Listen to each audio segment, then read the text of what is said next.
What's up, y'all? Welcome to the first ever episode of the Full Circle Podcast.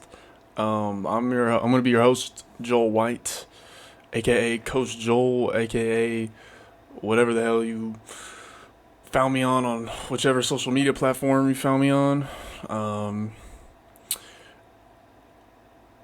yeah, I don't really know what to get started with here. Honestly, I mean it's my first time doing it.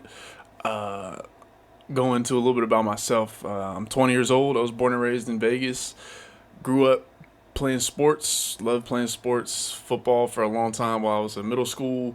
Uh, Made it to high school, and then like around eighth grade, kind of started focusing more on basketball, and then made it to high school, played high school football. My dad was a coach in Vegas for 20 some years, so I grew up in a football household.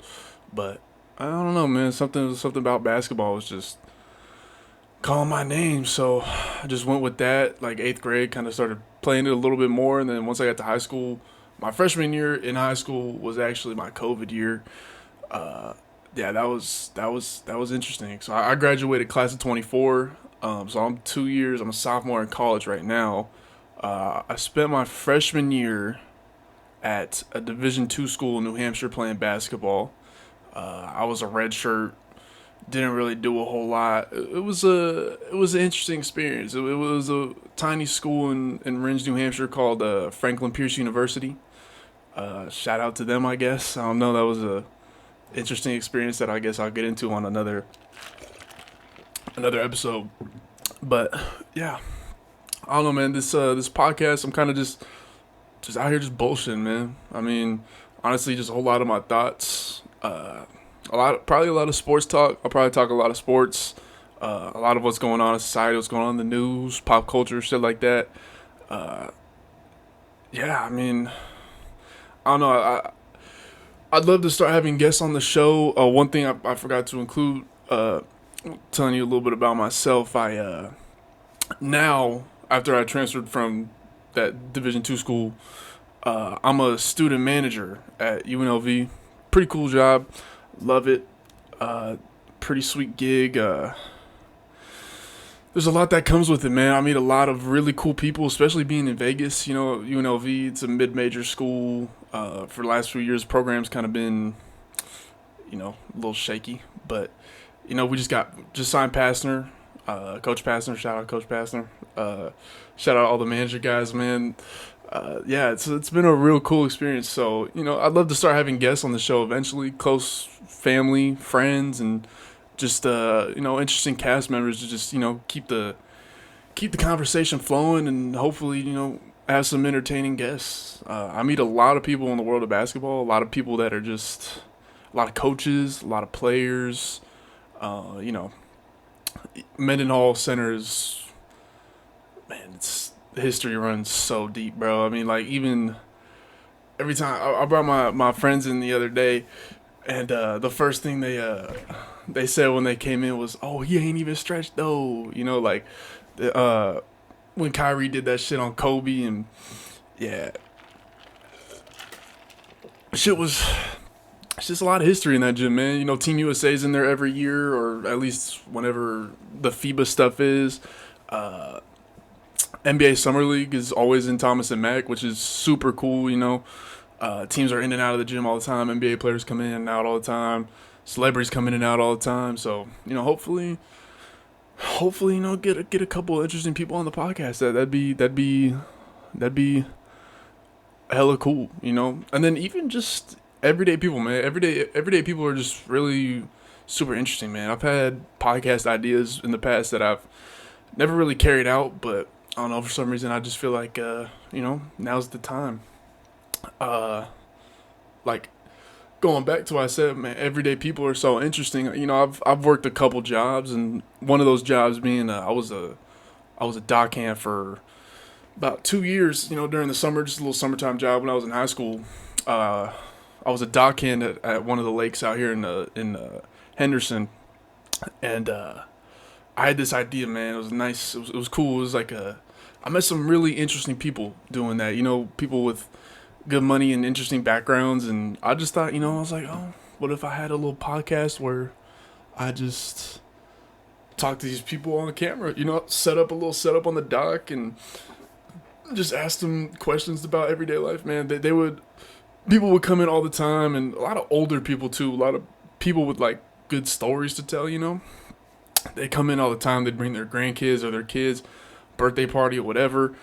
And then, I'd do my job, I'd send them out, but then they'd stay on the dock, and then I'd get to talk to them. So, that having that idea, I thought it was a really good idea. I just never put it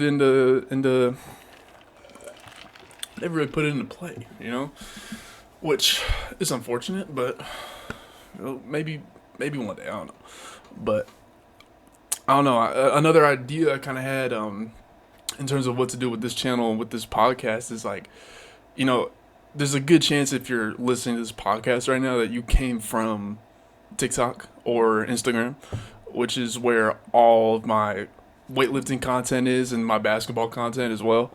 But obviously right now there's a lot of weightlifting content just because it's, it's the easiest to record and just, yeah, it's real easy to just set up a tripod in the gym when no one's in there and just record a workout, post it.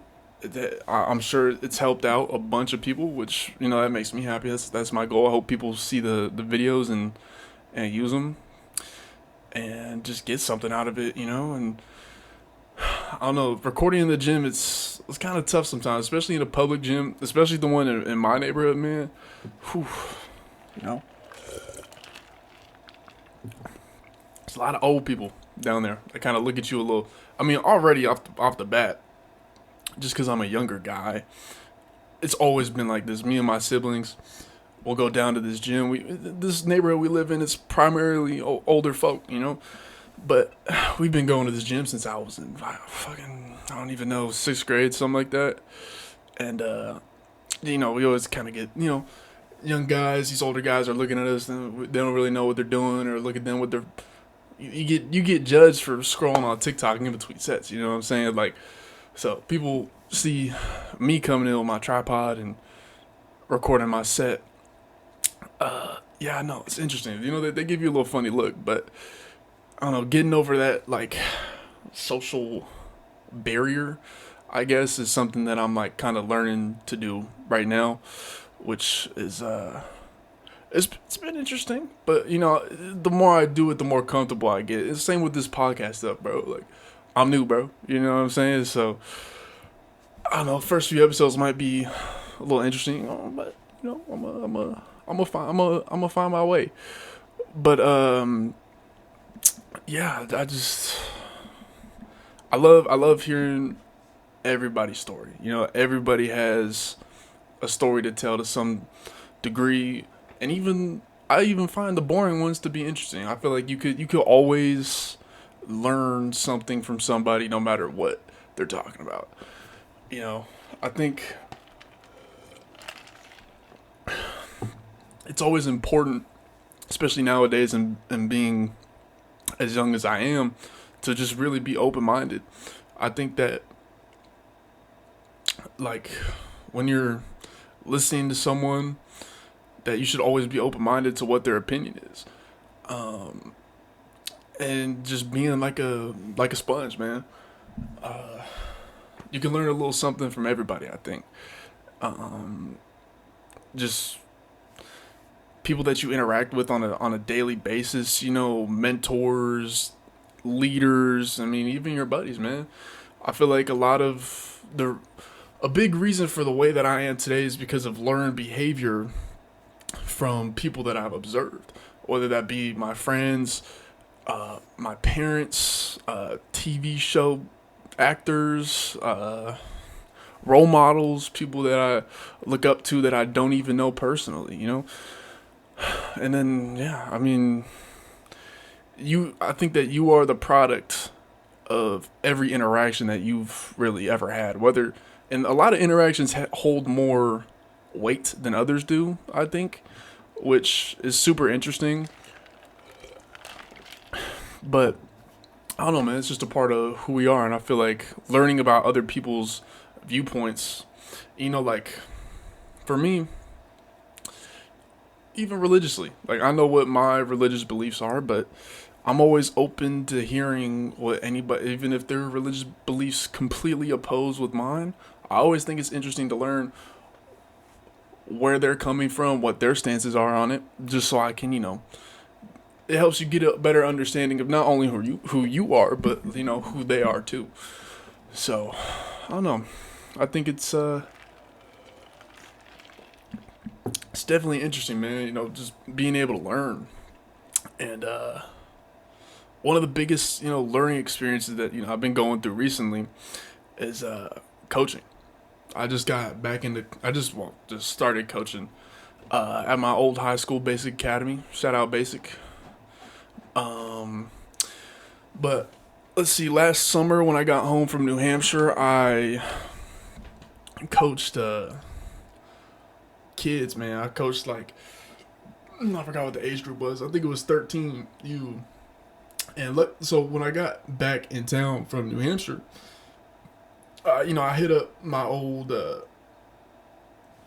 high school coach, and I was coming back from New Hampshire. I was still looking to play. I didn't really have. I had one other offer from a D3 in Boston at the time, but man, just everything that was going on personally in my life, and a big thing for me about why I left that school was because I wasn't I I hated being away from my people, man. I'm from Vegas, so that's pretty far West Coast. Um, Going all the way East Coast, man, about as East Coast as it gets. So, that was tough for me. I didn't at the time. I just didn't think that especially at the Division 3 level where there's no money in it. Like they're not gonna give you an academic scholarship. Uh, there's sure as hell's no NIL money in there. Even at actually, I shouldn't say that there's no money in Division 2, man. Shit, I made the other day. I don't know. There was like this app that you could get, and I got it. Our coaches advised us to get it. I'm not sure how it worked or how we were supposed to accumulate money from it, but our coaches told us to get it because it was gonna pay us NIL money. So I got it, downloaded it while I was in New Hampshire. Never checked it till about 2 weeks ago. Checked it. Man, I had $33 in that account that I could pull out right then and there. So I made some NIL money. So, hey man, people could say whatever they want. They could say I suck ass. They could say I'm trash at basketball. But hey man, at the end of the day, I played Division 2 basketball and I made NIL money. So you know what I mean? But yeah, back to what I was saying. So I started coaching last summer. I was coaching 13U kids. Um, it was interesting, man. I feel like my brain works so fast and like it's very advanced. And so I'm working with these kids. Some of these kids never picked up a basketball in their life. You know what I mean? Which to me is crazy because when I started playing basketball, dude, I can't even remember when I was probably 5 years old when I played basketball when I first started playing, and then I played it very casually up until about middle school when I started taking it seriously. But even when I was a kid at that age, like 5 years old, basketball was something that just came natural to me. You know what I mean?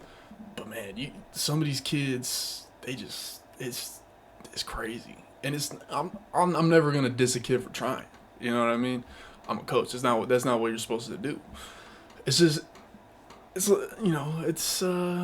interesting. And shout out to those kids, man. Those kids were good. We had a really good season. I think we only lost like one game. There were no championships or anything, unfortunately, because it was youth stuff. But it was yeah, it was interesting to learn how to handle players like that, especially at a young age, and like learn how to build a player from the ground up. And like I was saying in my head, I'm very advanced, so some of these kids they didn't even know like what screens were. They didn't know uh, footwork terms or like what the moves they didn't know what a pivot foot was or like what I don't know, like a hook shot, like a floater, like basic stuff like that you would think everybody kind of just knows, but to someone that's never played the game in their life, they don't know. I mean, there's a good chance their parents kind of just threw them in so they could get some activity, which is cool, But yes, that was an interesting. That was an interesting experience. I'm glad I did it. I learned a lot, and then obviously I was assistant to my old high school coach who was running that team, and it was just just learning from him and like how to handle players. Another thing as a coach that you kind of have to learn that you do think about it as a player, but it's just so much different when you're coaching and you're like leading that team. Obviously, how to handle substitutions, timeouts, stuff like that. Uh, and there's just a lot more to it. How you handle players and attitudes and yeah, I don't know. It's interesting, man. And then obviously, like more into the summer, I was helping out a lot with varsity. A lot of what I did was in the weight room, conditioning. I'd run with them at practice just because I was kind of like another body, but I was another coach too. Always gave my input, always gave my 2 cents. But yeah, so I was coaching my coach, Coach James. Shout out Coach James.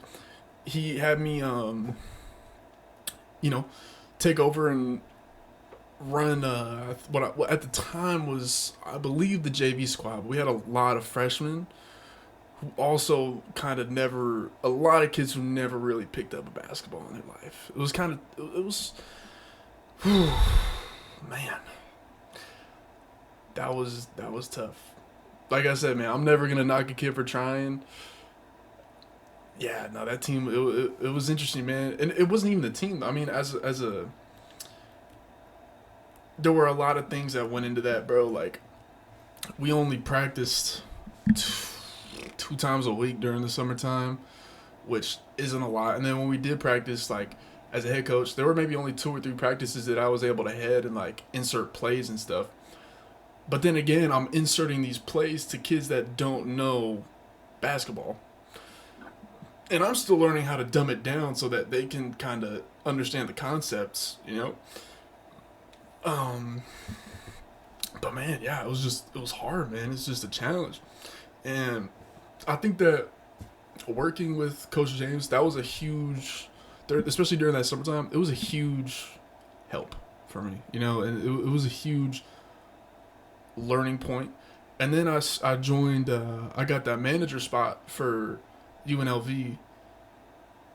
And, I started showing up to practice every day. I'm the beautiful thing about that is I get a firsthand look about how a Division 1 program runs. It's crazy, bro. It's a lot. I mean, even for managers, bro, we do a lot of work. Shout out to all the managers out there, bro. I feel like we don't get a lot of love, but it's all right. At the end of the day, I mean, we're there. We all love the game. We love the staff. We love the players. So we're just there doing what we love, and it's cool, bro.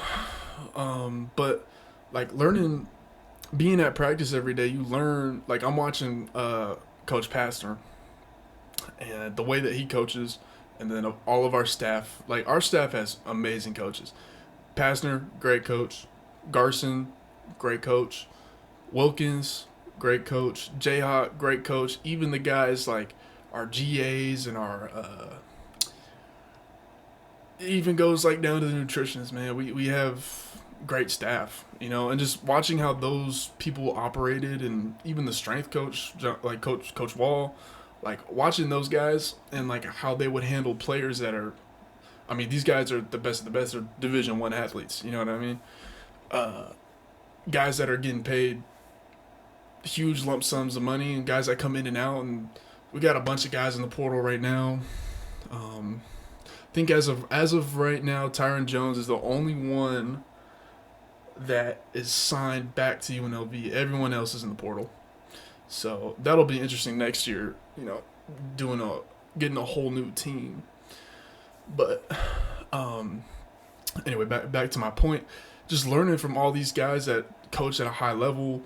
Um, Man, it's been interesting. I'm gonna keep learning and keep trying to build my way, and hopefully, maybe even one day make it to a spot where I'm in that position. A head coach or assistant coach on a high level team, bro. Because I feel like that's something that I'm meant to do on this earth. I'm meant to assist people in this in this manner in the world of basketball, bro. Because at the end of the day, the game of basketball, it's so much more than just a game. Basketball's taught me how to be a man, and that's because of my coaches. Um, so yeah, especially at the high school level, like it's so important to implement that in adolescent, like teenagers, when they're in those um, like developmental stages of their lives, and like really show them how important it is and the lessons that you can translate from basketball to like real world, because at the end of the day, I mean, realistically, I don't know what the percentage of people who go play pro, even overseas, it's a slim, very slim number, and you're gonna need a backup plan.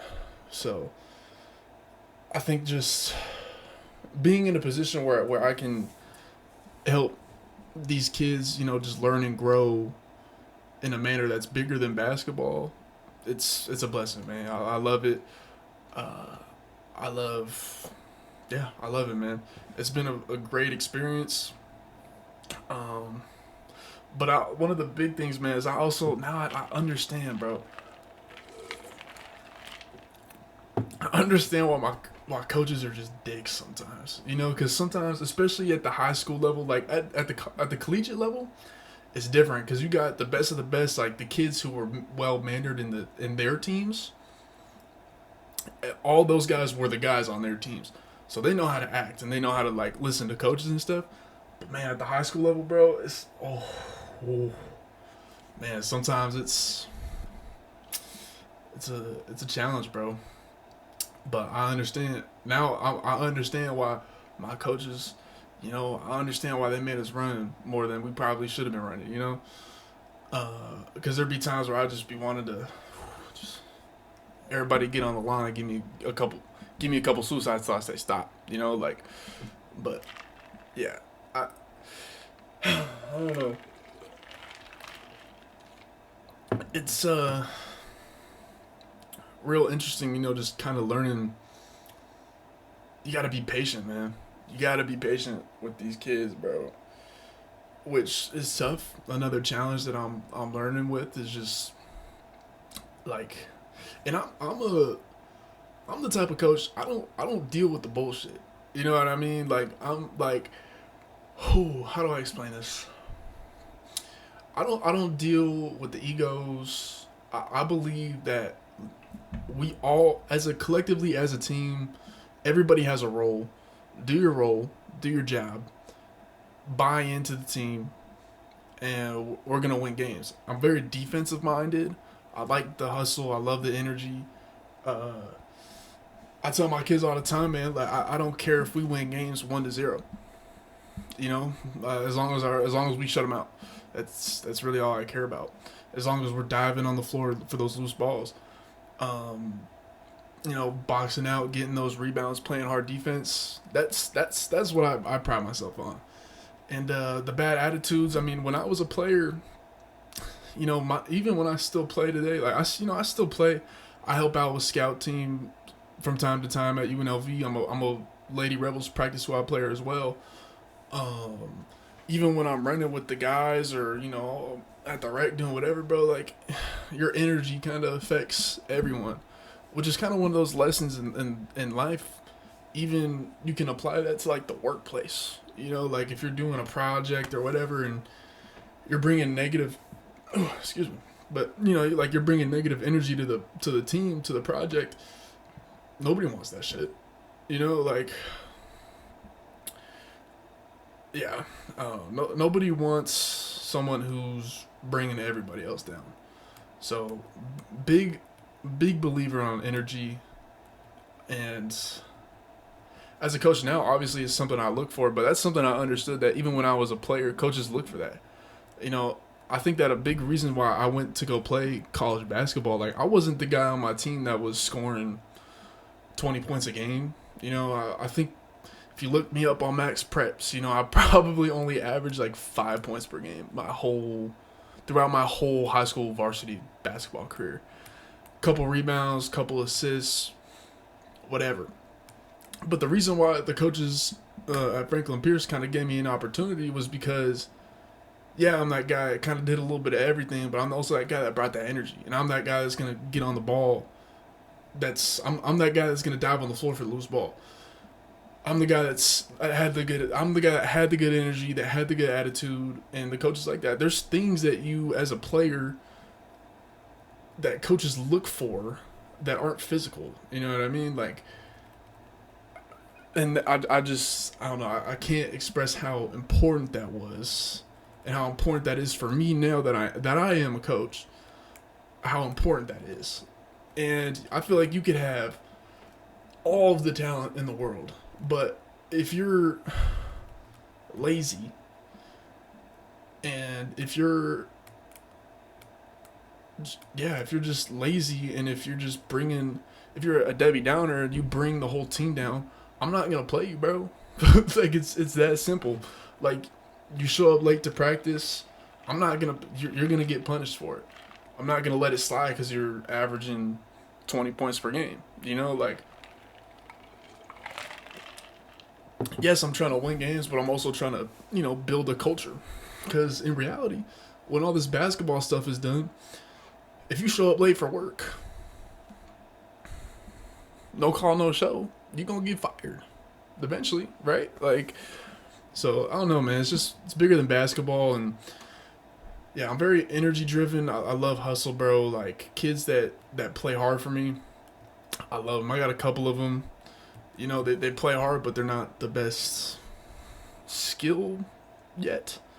Skill wise, they're not the best, most developed player yet. But I think that's something you can work, man. Like, if you have that mindset that you can go out there and be a dog, and you have a willingness and a thirst to, like, learn and grow, you'll be just fine in life, honestly. I don't know. I feel like there can be pretty obviously extreme. There's a lot of factors that go into that too. Like, support system wise, like, who is there? That's the big thing for me. I like being a support system. I know kids probably don't have, a lot of kids that I coach, they probably don't have as good of a support system that I had when I was playing. I had a great support system. My family supported me. My coaches always supported me. My teammates always supported me. Everybody, not a lot of people brought me down, which is a blessing. But not a lot of kids always have that, So, I don't know. There's definitely some extreme levels to it. There's some kids whose parents don't care at all, and then there's parents who gotta care a little bit too much, man. I remember I had just recently picked up a job. Yeah. I just recently picked up a job working NYS, which is, I believe, stands for National Youth Sports, which is a program out here that does youth football. And so, I mean, it's ages like 7U to, I want to say, about 13U. And so, I mean, it's a fairly easy, simple job. All the games are on Saturdays. I work...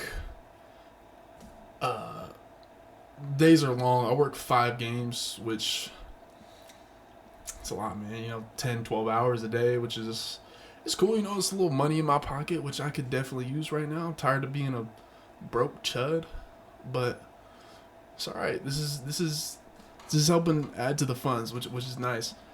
But man, like, dude, working those games, and so I do stats. Like, I keep stats, so I'm on the field, especially with the younger guys. Because, you got all these little kids. I mean, these kids are, like, half my size. Like, they're, like, up to my waist. Helmets are big as hell. They look like a bunch of little bobbleheads just running around on the field. It's interesting, and these parents, bro, some of them from the sideline, bro, it is so crazy. Like, I mean, even the coaches. Like, a lot of the coaches who coach their sons play on the team. At least I'm thinking about this one instance. I want to say it was last week. This is 7U football, so just keep that in mind. 7U football. The kid's 7 years old. And this team's on offense, so I'm sitting behind the ref and the coach, because the coaches can be on the field to help kids set up whatever. And this kid, they run a I don't know what it's called, a sweep. So they have the lineman and then one of the tight ends on the right side. He comes over to the left side to make a block, and so but he misses his blocking assignment. Mind you, again, this 7 years old kid misses his blocking assignment. Kid gets tackled in the backfield, and this coach comes over. He starts yelling at him. He's like, hey. He grabs him by his face mask, and he's like, if you do that retarded shit again, I'm gonna hit you in your fucking mouth. I was like, bro. So look, this is 7U football, bro. You know what I mean? Like, it's it's interesting. It's a little extreme. I mean, I never played youth football, so maybe that's the way to get to kids. I personally, I mean, and I hope that was his kid. Because, like, if it wasn't and I was a parent and a coach is talking to my kid like that, whew. Yeah, that's bad, bro. I don't even know what I would do. That's insane. That would be, whew, I can't even think about it, bro. But, I mean, I think that, I can't even remember if that team ended up winning the game or not. But being on sideline, you hear all the parents in the stands, bro. Some of the parents, like, oh, I heard one parent say, like, oh, if you drop that football again, I'm gonna beat that ass. I don't know. I feel like threatening people's it's not always the way. Threatening your kids, it's not gonna do anything. It's not gonna do anything. If anything, if it was me, I'm gonna be scared. I'm gonna go out there. I'm gonna drop the next one because I'm scared. I know I'm gonna go home. I'm gonna get my ass beat. You know what I mean? Like, I don't know, man. But it's always been like that. Honestly, even when I was playing, I mean, basketball was a little different. But you always have those parents, especially in youth sports. When I was playing club, bro, like, damn, yeah, some of those parents were crazy. And yeah, like a lot of it never really had to do with player on player. A lot of it was with the refs. The parents always have, and even in the youth football shit, man, parents always have beef with the refs when they make a bad call, which I get, because yes, the refs, they make mistakes, bro. But when you learn that it's just part of the game, can't really be mad at it. But some of these parents, bro, they just be. I remember one time. I'm not gonna say any names. I love this family to death, man. I love them to death. They were on my team. Was it the situation was a little extreme? I will admit to that, but like I said, love them to death. We were at it was a basketball game of mine. I was an incoming junior, so it was probably about 2022. We were playing at a local gym here in Vegas called Jam on It. And I honestly forgot what the altercation was. I want to say it was with another parent. This one didn't have to do with the refs, but this one had to do with another parent. And there was a pretty hard foul with the two parents. The kids, one of the kids fouled my teammate pretty hard. And I just remember the parents started getting into it. And then it blows up into this whole thing where it's like, all right, like all of a sudden now everybody's going outside, and then one thing led to another. Some shit happened, and then police came, and I'm pretty sure the police de-escalated the situation, which because we didn't have to evacuate the area or anything, so I believe the police had de-escalated the situation, which was nice. But I mean, like, bro, like, it's youth sports, bro, like, it's never that deep. You know what I mean? But yeah, I don't know. I've always found it interesting. Who knows? Maybe one day I'm gonna be that drunk dad in the stands, sad, youth football. one too many beers. And now I'm arguing with the refs, and I want to see him in the parking lot. You never know. But yeah, I don't know. I just think that parents, bro, like, especially with the youth football, man, these kids are 7 years old. Some of them are 7 years old. Like, just take it a little easy. Do you know what I mean? Like, I think kids are probably a little bit more responsive to something a little bit lighter. That I'm gonna beat that ass. But yeah, I don't know. That's really all I got to talk about today. Thanks for listening. I'm gonna try to probably get an episode out weekly. So yeah, hopefully next week. Like I said earlier, I want to get some more people on here. Man, the homies, close friends, family. Hopefully some interesting people at work. That'd be awesome. But yeah, that's really all I gotta talk about. I appreciate you guys for listening. Yeah, keep tuning in weekly for more podcasts. And that's it. I'll see y'all on the next one.